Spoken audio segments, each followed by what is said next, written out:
Welcome back to another episode of Around Campus with your host, Jamila Mustafa. Campaign season here at Delaware State University can best be described as ambitious.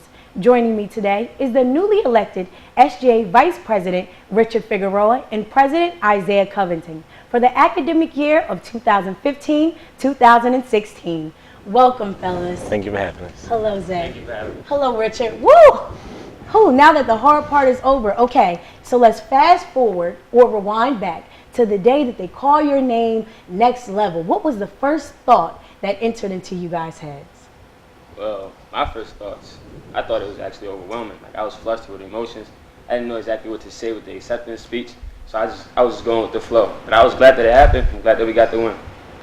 As for me, it was very exciting, but I also couldn't believe it at the same time. This is something I wanted to do since my freshman year. So once they actually called us up, it was just a great feeling. Now, I'm going to just hop into the most ironic part about it. So it's been 4 years since a couple has ran Uncontested.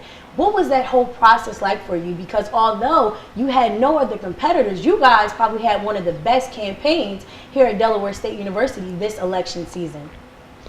As you stated, although we did run Uncontested, I felt like we still needed to earn the students' trust and respect. So we still ran a clean campaign, long week of campaigning, and I thought it went well. Yeah, as for me, like a lot of people think just because we ran Uncontested that we easily got the win, but a lot of people don't know that we needed 50% plus one votes in order to win. So for example, if 1,000 people voted, we need 501. So when we was doing like our Durham Watson campaign to people, a lot of people thought or was asking questions like, oh, well, you guys are the only one running, so why should we vote for you? So it wasn't easy at all. So we definitely had to campaign hard. Wow. So when you talk about taking a new step of leadership, because both of you guys have held leadership positions before at Delaware State, but you guys are now going to be seniors. You're at the top. What are some of your fears stepping into this role? Well, one of my fears is just disappointing the student body who believed in us. A lot of people who believed in us during campaign season, like, oh yeah, well, they promised this, said they were going to do that. So just letting the students down would be my biggest fear. Yeah, for me, it's pretty much the same. I feel like we earned, during that campaign season, we earned not every student's vote, but majority of the students. So for the students that we didn't earn, we're going to show them this year. As SJ President Isaiah, who is your biggest former leader as a role model? Or do you have one? I actually have a couple. Well, let's hear them. Well, actually, my freshman year, Adrian Sutton, known as AD, and Isaiah McCoy, they're really the ones that inspired me to actually get involved in student leadership. And so following that year, my two friends, Marcus and Darnell, ran as the answer. They're also my friends, took me under the wing, showed me guidance and things like that. And then the following year, I had Edward Doxson and Kamani Robinson to also show me the way, because they're currently now the SGA president and vice president. And then I had other people who influenced me, like Darrell, he was on the progression, a lot Shelby. So I had a lot of people who actually inspired me and helped me to get where I'm at today. So to ask a follow-up question from that, it seems like most of your friends were actually in the position that you wanted. And so when you talk about in college choosing your friends, how do you strategically pick a right friend, and how do you help students to kind of get in that group of leadership into something that you want? Is it something that you selected beforehand, or did it just happen naturally? Well, as for me, hanging out with Isaiah, he introduced me to Marcus and Darnell, and then Marcus and Darnell introduced me to Edward and Kamani. So we all were kind of cool even before everybody won. So it kind of like happened that way. So I would say, like, as for me and Richard, like what we can do is show people, okay, you should start hanging with him if you want to get there, or you should start, if you want to be in her position, start following her, start talking to her and things like that, so you can get to where they are. So you guys are the plugs.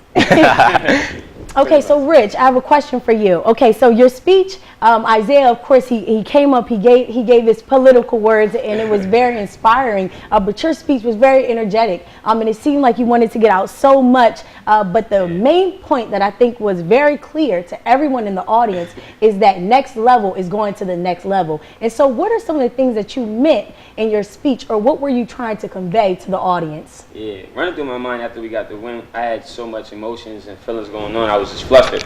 So whatever came out of my mouth was what came out of my mouth. I can't actually recite it because it just came from the heart. Yes. So pretty much, I just feel like next level is more than just a name. To be the next level, you have to be better than anyone. Dead, living, you have to be born. You have to be the best at whatever it is that you want to do. So that's what we're here to do and accomplish. Wow, I feel it. Okay, so when you talk about being the best, of course, change has to be incorporated in it. President Obama, that was one of the main missions that he ran on, change. And each year, both SGA as well as the Royal Court get a chance to change their constitution. Is it anything that you guys would want to change or even implement for the years to come? Well, I have one initiative that I plan to accomplish next year, which is called Levels of Service. And that's pretty much, if you guys are not familiar with the Inspire Day, which we go into the communities and actually help. We actually want to plan an Inspire Day for each month, which will be called Levels of Success. So we'll make a trip to the Wilmington community to help them, the homeless, the shelters, or the nursing homes out over there. That's pretty much one of our initiatives that we'd like to incorporate. And we would like to also incorporate an inauguration. So students know who the Exec 5 is to reach out to them, as well as they do with the coordination with the kings and queens on campus. So that's pretty much one of the initiatives we plan to accomplish. Okay, so one last question. Of course, you guys have stresses of senior year and student government. How are you going to balance your personal life? Do you guys have a set schedule for, okay, Fridays is my time to have fun? Or are you going to use the weekends to incorporate fun? What is your personal life schedule going to be like for next year?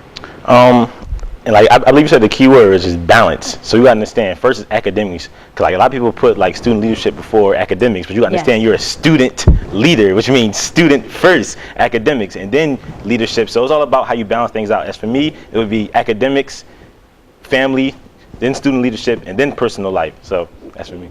Wow, well, I'm excited. Ladies and gentlemen, I'm so ambitious to see what these young fellas have to do for next year and taking our university to the next level. So thank you very much, Mr. Figeroa. Thank you very much, Mr. Covington. And we'll see you next year, next level.